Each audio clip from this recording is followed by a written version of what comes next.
it could possibly mean. Like, holy shit, if this was true, if this all came to fruition, and this was like the worst case scenario that I could possibly imagine for us, it's probably going to be the end for me. Like, it's probably going to do me in. So I was tripping out because, like, you know, everyone else was tripping out, and, you know, like, once these things started coming, playing, like, fucking, like, God, like, playing,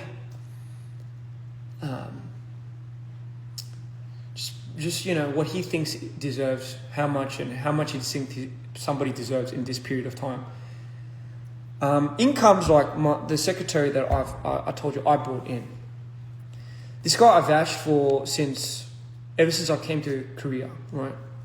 I will not name him, but he was one of my first friends when I first came to Korea. So when I was 21, he was one of my first mates. I gave him a job when he came back from the army. He didn't know how to do any of it, but I trusted him because obviously I thought I had him figured out. But, you know, it turns out this guy that was handling the receipts and, you know, talking on the phone for all these people that on the finance side, or so, you know, secretary is kind of the right term. So under the tables, he made more in a year than I had in the last 5. So 5 years of what I made in DPR would be less than the 1 year of how much he made in a year. I was fucking...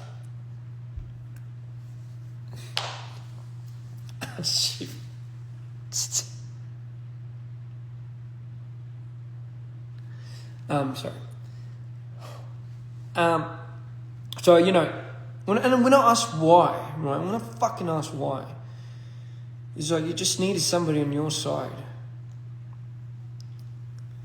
Just needed somebody on your fucking side.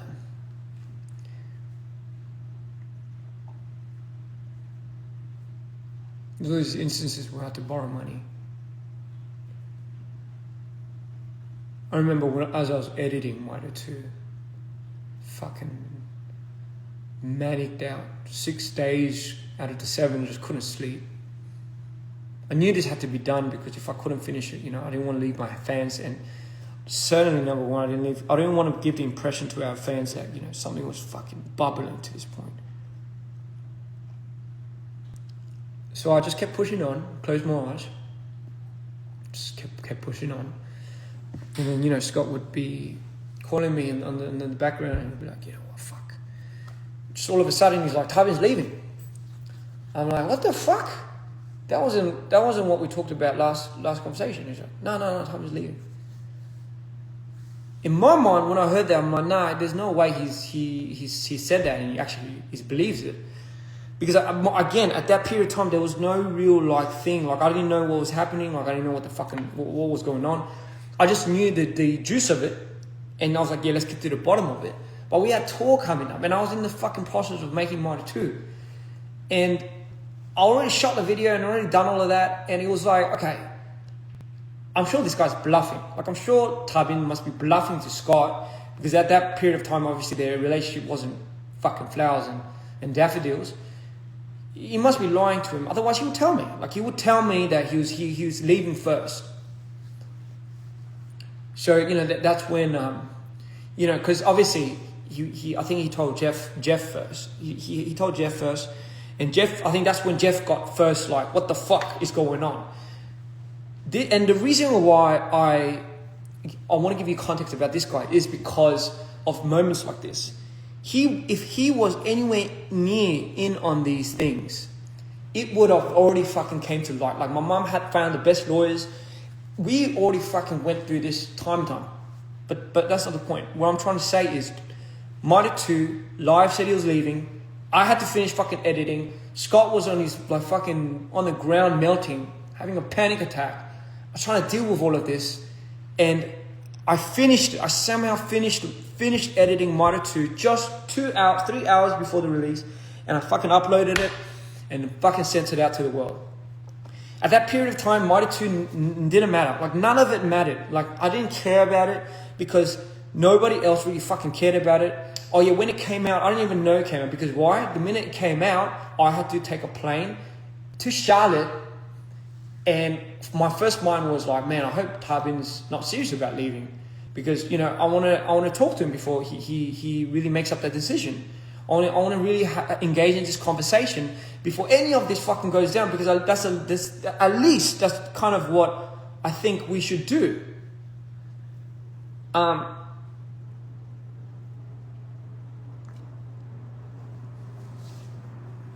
So Monitor comes out, nobody gives a fuck. I don't give a fuck. And we just go and fly to Charlotte. And I still remember the first thing I went to, because Charlotte is where we were prepping for a month before we went out into the world with our tour. And I just remember thinking, oh my God, there's no fucking way this is happening. Like, there's no way that this is happening, and we are not doing, like... So we went, and I was like, Tywin, like, you gotta be straight with me, man. Like, are you really leaving? I was like, no, at all. Are you leaving? Like, because I've got to know. And he's like, yeah. I'm like, fuck, man. Like, and you know, like, this is when we will have these conversations. I'm not gonna go too much into detail, but you know, I still remember, man. Like, I was like, man, if you made this already, bro, like, why don't you fucking just tell me? Like, and I understand why. Like, this is the thing. I understand this unconditional line sometimes where Tywin has his best interest in me. I'm not saying he doesn't. He has his best interest in me. But sometimes because of that unconditional line, that it's a bit hard for him or me to cross. You know, some things I think he wants to just handle it on his own. But you know what? Like, the reason why I'm saying all of this is because I never really find the appropriate time to ever talk about how I feel about any of it. Like, really, ever. It fucks me up, because it's just like, man, if I see this dude suffering, I'm like, oh, bro, I can't. There's no time for me to suffer. Like, this dude's fucking at it. And I still remember, I'm like, man, what would it take for you to... And by all means, like, I was so over the moon that he had finally found his edge. Like, he had finally found the confidence to want to do something of his own. That was his dream. Like, he wanted to do something of his own. I didn't know it would come at that time. I just thought, man, like, we were doing this together. Like, I thought this was like our thing. Like, I thought this was like the whole point of it. Like, if Scott's out of the picture, don't we get the keys to our kingdom? Like, can't we just work this out with Jeff then, right? Like, is it that much of a hard problem? I don't understand what's getting in the way other than Scott. So, you know, my thing was like don't go away. Like, just stay here. Because my mind is starting to split. And, you know, like, I just need somebody. Like, I just need just fucking people. And, you know, like, when I heard, like, okay, this guy was already kind of, like, dead set on wanting to leave. And trust me, like, if you're going through your first fucking trauma and you're going through, like, the first, like, your road trip to becoming, like, a fucking villain, your villain arc story, as they say, there's nothing that's going to get in your way. There's just nothing. And when I saw that, I'm like, immediately I thought my C Clan days, like, oh my God, like, this guy would have done it. Tarbin, out of all people, is a responsible dude, but when you get that obsessively into his mind as you did Scott, when you fucked him up with the whole, like, paranoia with the money thing, you fucking did it. You really done my boy in.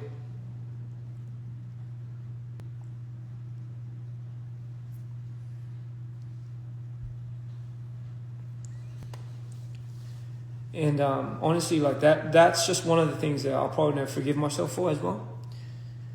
It's just having the lack of knowledge to be able to see that nuance and identify it, and fucking really letting that get to this guy's head and cracking him in the shell.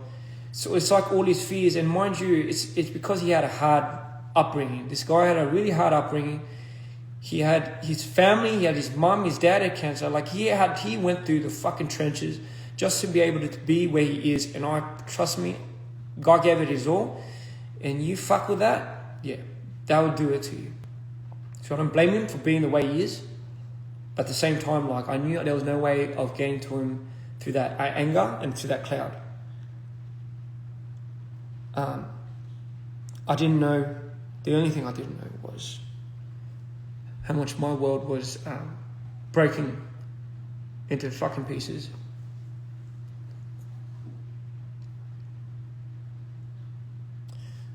I just didn't know. I just didn't know how much my world was breaking into pieces after that.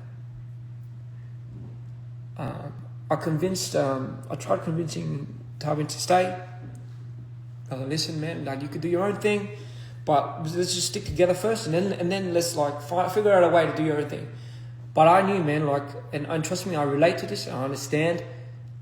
If you're there and you're fucking filled with it, and this guy has sent you to the existential end of the world, you are going to try to disassociate with that with any means possible. Trust me.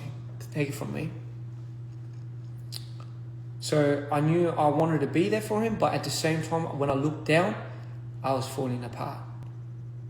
DPR was meant to be my salvation. The people that I thought was going to be here just are now kind of a figment of what I thought was real. And, you know, like I was just getting in my own fucking head, and, you know, it was doing me in, trying to hold together. Mind you, we were doing tour. So we were doing 46 cities like this. In this current state, in this intensifying fucking frequency, that is how we started tour. I still feel so bad for the boys, you know. I'm like, man, what would it take for you to come back, man? Like, be like, hell, like if you, as long as you got the rights and you got the keys and it's all done and set in paper, I'll come back to DPR. I'm like, all right, bro, but let's all right, then let's do that. Like, let's figure out a way together to get that. But like, what would that entail? Like, and mind you, at that period of time, it wasn't Jeff. Like, there was no fuckery appointed to this guy. So it was just Scott that was doing that. Obviously, he mingled with all that shit and he fucked everything up with that. But that was the catalyst of why everything tumbled for me personally and for Live. And everyone on the team started getting fucking crazy. It wasn't just me and Live that was struggling. Chunyong, I remember Chunyong like this guy...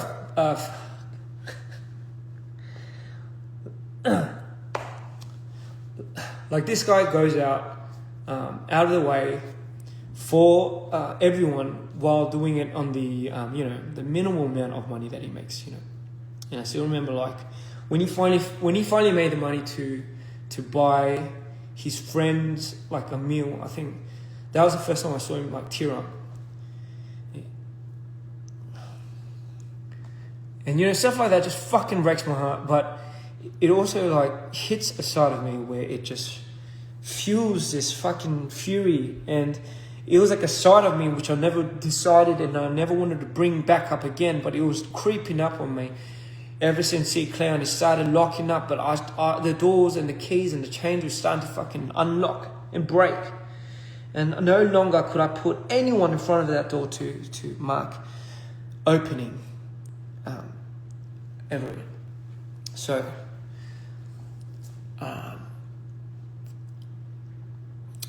and so the tour happened. I don't know how. I remember spending my birthday there during rehearsals. It's fucking the most depressing birthday I've ever spent in my life. It's just, we were all segregated. We were just all parted away into our own thoughts, and my immediate thought was just like, man, how the fuck do I make these guys like? How do I make it work? How do I make it like? How do I ease his fire a little bit? Like, what is something that I can do to help that? Like, you know what I mean? Like, how do I do this? Like, I've never been in this conundrum before.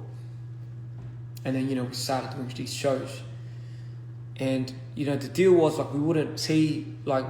Scott wouldn't travel with us. Like, he wasn't allowed to. That was the deal. Like, bro, like, we'll do this, but like, can't. Don't let him anywhere near the boys. And then we'll travel like that. But fucking hell, like, even the way that the tour money was split, like, that was all on Scott's decision as well. Like, you guys got to understand the imprint and the blueprint that was set up in business how much somebody was getting, how much somebody was getting out of that, was all fucking done by Scott. Like, it wasn't like none of us had fucking say in this. Did we suspect any fuckery was going on? No, because why the fuck would someone do that? Like, if anything was to come to light, don't you think, like, this would be like, especially to me, man, don't you think I'll fucking, sorry.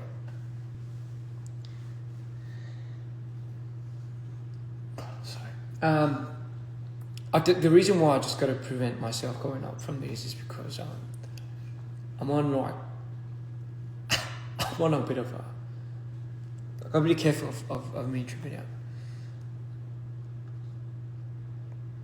But anyway,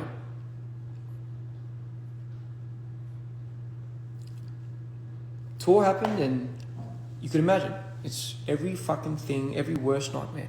We put so much money into the production, which we did not design. Scott had his ways of setting up the tour. So even from the element of bringing that tour to life, like, that was all in Scott's budget. Like, I don't know how much he spent. He spent like a fucking shit ton of money in that, but that was all production. Like, that was all of that. And my only thought was like, damn, I finally get to see the fans. I finally get to perform in front of our crowd.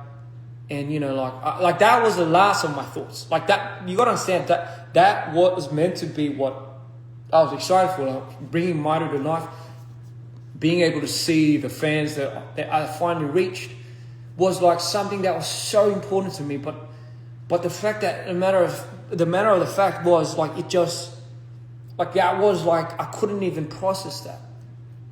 And then we did one show, we did one after the other. We started in the States. And with each show, I remember, man, like, I was like, after I did my thing, it wouldn't even feel like I'm the artist. I'll be like, fuck, I'll go to Tarpin, I'll tend to him, because I'm worried. That was the first thought I had. As soon as I finished my show, I think, fuck, like, is this guy okay? Is this guy all right?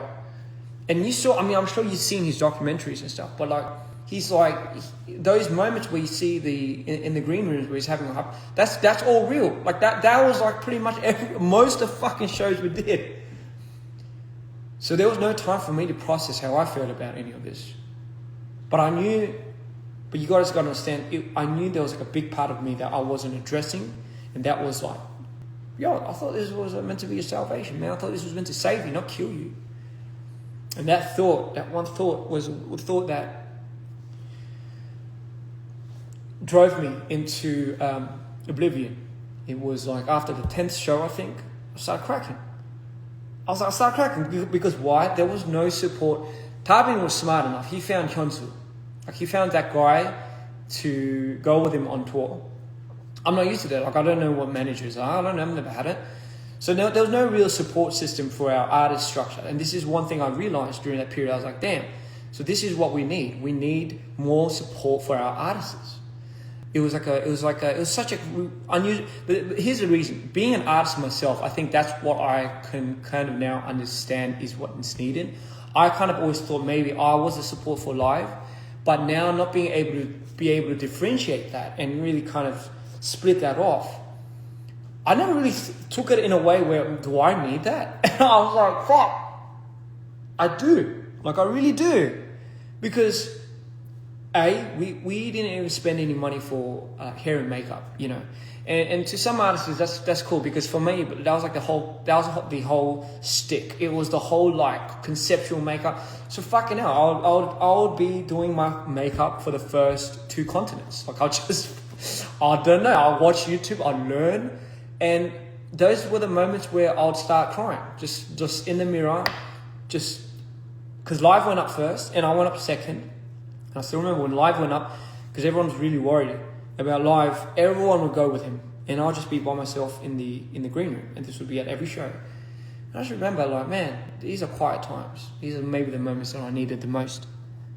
But was I dying inside? Yes. Was I fucking about to throw up and get destroyed because of how my mental state was taking a spasm? Yes. I think I went into the 10th show, and then the 12th and the 15th, and then I had like a breakdown, and people didn't understand why, because I had to fucking hold it together. I really had to hold my fucking stick together, because otherwise, like really, like what the fuck were we doing? Like I just really had to hold it together. There was no other way. Cream was having a panic attack. Chunyong was tripping out. Like that was the first time I've seen these guys like that. Tour does that to people, I understand, but the way we went on tour with that frequency, yeah, it was wrong. The plan was like, yo, let's just fucking, let's just do this, let's just get our pay and let's just dip. That was the whole plan. And let's just figure it out afterwards, right? But during the process of it, and again, I'm not holding anyone accountable for what had happened to me. It was a choice of my own. It was because I decided that I wanted to care for these people, and it's because I decided I wanted to go out of my way to do it for these people. We did not have a strong enough system to support me as an artist, and that's something that I don't think anyone would have realized at that point. But it was too late by then. It was fucking too late. I still remember, like, it started getting worse. This fucking bubble and this fury and this spite that I had buried a long time ago, I couldn't get it. It just kept growing and growing and growing and growing and growing. And then occasionally it would just blow up here and blow up there. And, John would be there to, like, simmer me down. And for whatever reason, John would be the one to get the backhand of that. So, fast forward, I got to a point where in Brazil, my manic state could no longer handle it. My meds weren't the exact medicines that was working. And during that whole period of time, I thought, fuck, if I don't do another show, I'm going to die. I really am. I'm just going to end it. Because for me now, life has become completely meaningless. It's just, like, I needed somewhere to hold on to. I needed people to hold on to. I just needed to believe in something and believe in myself again. And I thought that healing was doing its part for 8 years, 9, to say the least. For almost a decade, I thought I was healing, and the very thing that I thought I was healing from turned around and stabbed me right in the heart. And I take full accountability, And with that guilt came depression, and I just thought, fuck, this is it. One of these cities is going to be the tripwire. It's just a matter of time. And Brazil was where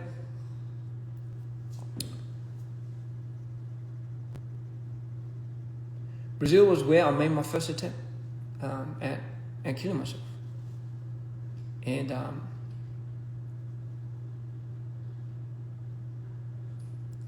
by the grace of God, John walked in, I think just in time, and I was sent to the ER.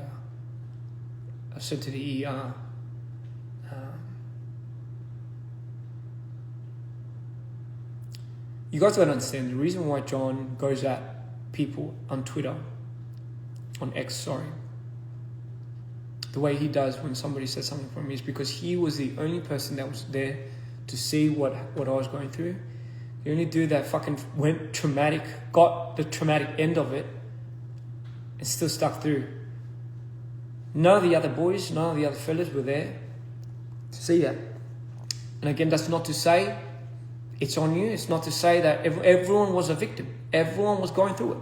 How can I see somebody that's fucking going through it, and how can I show them that I'm bleeding?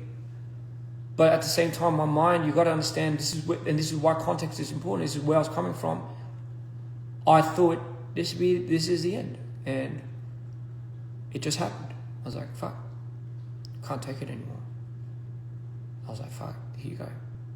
Is this what you wanted?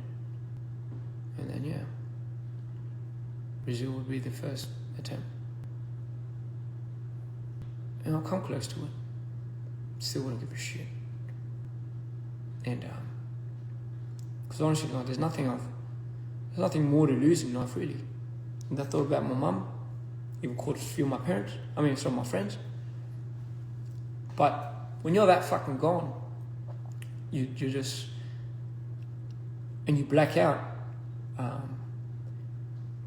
can't control my fucking manic state. I can't control my other states. I just can't fucking do it.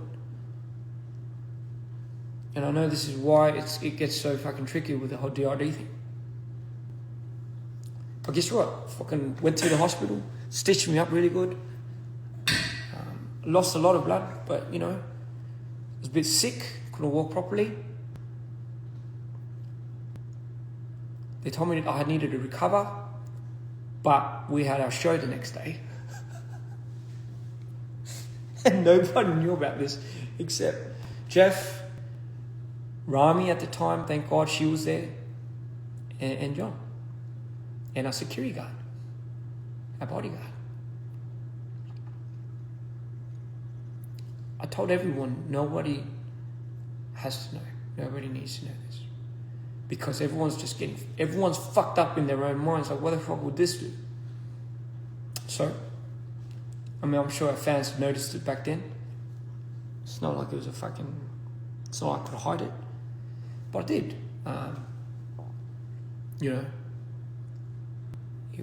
And I'm sure at a certain point in time, my team started seeing that.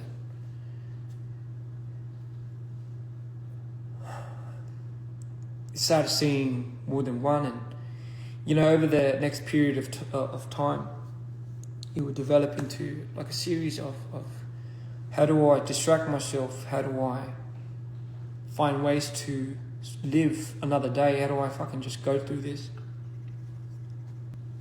and the switches, oh my fucking god, the switches was so bad. I needed to be on such hard medication to just be able to turn one off. And when another switch happens, it splits off into like fucking two more, man. I just black out my blackout intervals would go from about a day, long years ago, it would go from a day to now, like a couple of days. I black out on stage, go to like a week, and eventually, by our 45th show on Sydney, our 45th show, that would be the day that I knew I couldn't do the 46th. Sorry, our 45th show was our last show in Sydney. Our 46th show was our show that was meant to come in 2 months in Korea. I don't know, I woke up and I'm like, I'm in Sydney.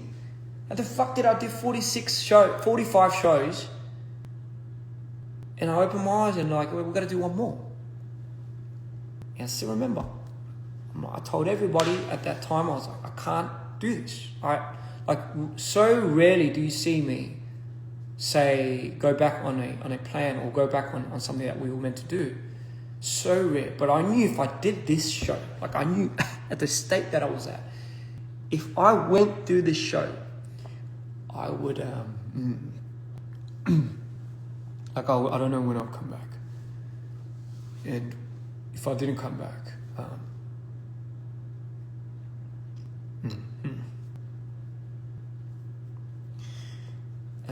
it would, like, I've never been more terrified in my life. Yeah. Never in my life have I been more terrified about opening my eyes and not realizing what I had done or who I was with or where I was at or what had just happened. And here's the thing, when you get to that state and you look around and you see the people's faces, and the reason why the reason why people couldn't really take it was because, the first thing they said to me was like, you're going to put these people in debt. Like that was the answer back. And I know, listen, they had no idea the exact state that I was going through. It was a request, but at the same time, like if I had just not done that show, obviously it would have put all these people in debt. Like not just the promoting side, just a lot of the workers. So you know what? Just hearing that, what do you think I'd say? I'm like, yeah, fuck it, man. Like you did it up to this point. You did it up to here. Why not? Just fucking, who cares? It's not about you anyway. Just fucking go for it. And I did it. And I went on stage and I blacked out. I blacked out for what? How much was it? A month. Exactly a month. And the saddest part is I woke up in Korea. I woke up in the hospital. Getting fucking stitched up again. And then I was like, man, what happened? What the fuck happened? I was doing a show in Sydney. And then, you understand, our support system, like Rami at the time was on deck. She's filming all of this. And the reason why we record all of this is not just for me, but for us to understand what is happening with me. It's like a log where I can't. There's only a certain amount of time when you get to a point where you ask somebody and they won't tell you. So you get all these trust issues from people not really telling you exactly what you did and what happened. And a month is a fucking long time for you to black out. So I was like, please, with all due respect, I deserve to know what had happened or what the fuck's going on. And then we went down our list. And, like in Sydney, after that happened, that's when my high school mate, my best mate from school, Ronald, appeared. And he just came for the show. The dude just came for, to support me, as he always does. He didn't know what the fuck was going on, especially DPR. He just saw me switching and he was like, this guy needs help. This guy's in trouble. I've known this guy since high school and, he's been the same ever since. So I was desperate. I was so desperate. You don't even fucking understand. I was desperate. I just needed anyone by my side. But I didn't have the audacity to even begin to ask Tarbin or even, you know what, Cream stayed around for a bit. Cream was like, you know what, he tried. But it's not on anybody. Anybody in our situation at that time was going for it. They're fucking ruffled up. But I was like, fuck, I'm gonna send it. So in Sydney, apparently, looking up all the shit that was shot, and I made a few more attempts. Ronald saved me. My other friends saved me. In all, while all of this was happening, Jeff was keeping monitor of all of this. So he was sending all these people to help me out. He was orchestrating a lot of these things to pull me out of these moments. No one else was there. No one else was fucking there to see what was fucking going on and being rattled. Nothing. Even I wasn't there, So, just fast forward, Korea, woke up. What's going on now? Oh no, this happened in the hospital, this happened here. First, and you were like, man, in your psychosis, you were like, yeah, you said you needed a team. The first thing you kept calling out, you need a team. So I was like, man, maybe I do care, maybe I do want to survive. And we had another show to do. We had to reinvent the whole fucking thing. And apparently you're like, yeah, you're halfway doing it. You're halfway done it. I'm like, so in my psychosis, in my manic state, I designed half of the show already and all we had to do was end it. But I know everyone was think about it, man, 45 shows at that state, fucking do your head in. But I was like, man, what would it mean if we didn't do this? And we're just proving that to the world that we could do this. We can't do this without squad. Are you just proving that, guys? Because everyone wanted to pull the plug because they saw the state I was in, and I'm like, what? Now you guys want to pull the plug? Now you guys want to fucking? So now we were talking about it, and I just something switched in me, something clicked, and I was so pissed off, and I was like, you know what? All right, I get it. But we have to do this show for my sake. Because for me, my deal was, if this show doesn't prove to me that what we do is worth anything here, at least what I think personally, what we did, doesn't come to any part of what we believed in, I'm just going to fucking this is gonna be the end. Like, I'm just fucking doing my head in. This is it. Like, give me the affordability of actually just doing this with you guys, showing it to you guys, showing us that we don't need somebody like that, and we can orchestrate it simply by us. Let's show them that we can do that. You know, I went full fucking tyrannical on these guys, and that was the first time I ever did that. Forced everybody to just do this show, you know, because if it didn't, it meant I was gonna die. But I didn't want to fucking put that on anybody. But I just needed, you know, I was just desperate, guys. You guys, I don't even know how to fucking say it. I just needed something. I needed someone. And I needed something that was real. Just something that was real. You know, our fans would obviously be devastated. But trust me when I say, you know, you guys were, for me anyway, the reason why I try to hold it together with every single show I did. I didn't want to give you the impression that this was like, I'm crumbling or this was crumbling. I wanted to give you the impression of somebody that was like meeting you guys for the first time, hearing your stories, and fuck, those are the moments that brought me back. Those little walks I had back to the cars, and hearing your stories about how this saved your life, and I was like, man, this has to mean something. Like, yeah, this is something. But, you know, internally, like, all of this was fucking going on. What I did, what he did, what they did with this and that. I'm like, fucking hell. Just fucking hate stuff like that.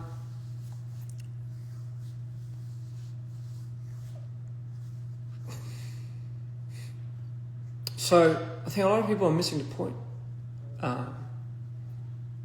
So when all of that finished, and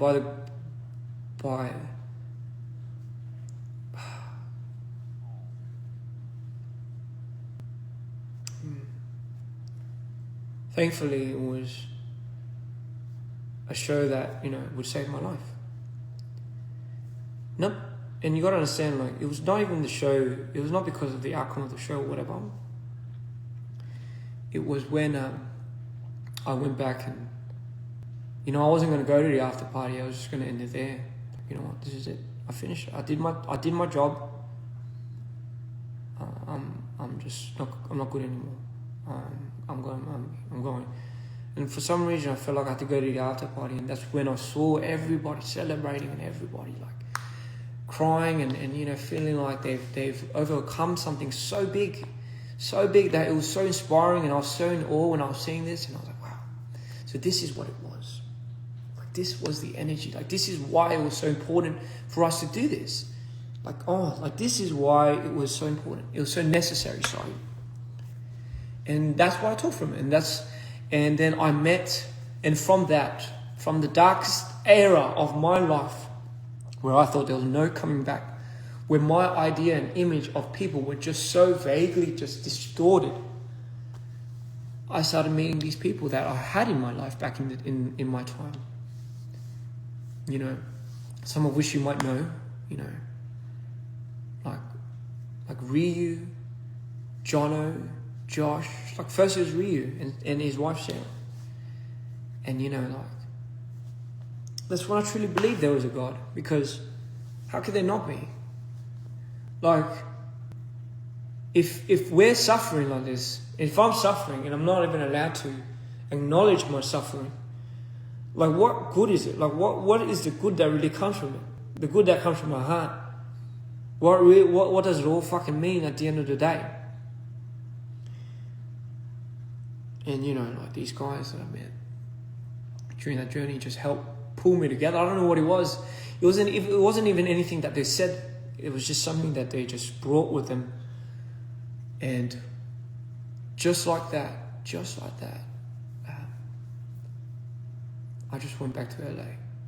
Before I went back to LA, I remember putting some of the boys into the room. I'm sure you guys remember what I said. I said, give me something real. Otherwise, you can't leave the door. I was just, give me fucking anything, bro. Give me anything. Anything. Just give me anything. And the fact of the matter was, no one could give me anything. Financially, emotionally, just nothing. Yeah. And that's when I knew. I was just, I don't know what to do when I go back. And this is when the talks of the masters started coming up, Tarbin's masters. I hate that we have to boil it down to the value of what Tarbin's masters were. But the way we built his archive, I guess you would say, Cream's involvement, my involvement, even Scott's, it wasn't very much like any other team's, I guess you could say, involvement in creating an artist. A lot of the DNA of DPR does come from the concepts that we've derived and I managed to put on from mind to paper. We have such a role to play in our elements that, it's kind of like a shared property, if you were to say, amongst everyone.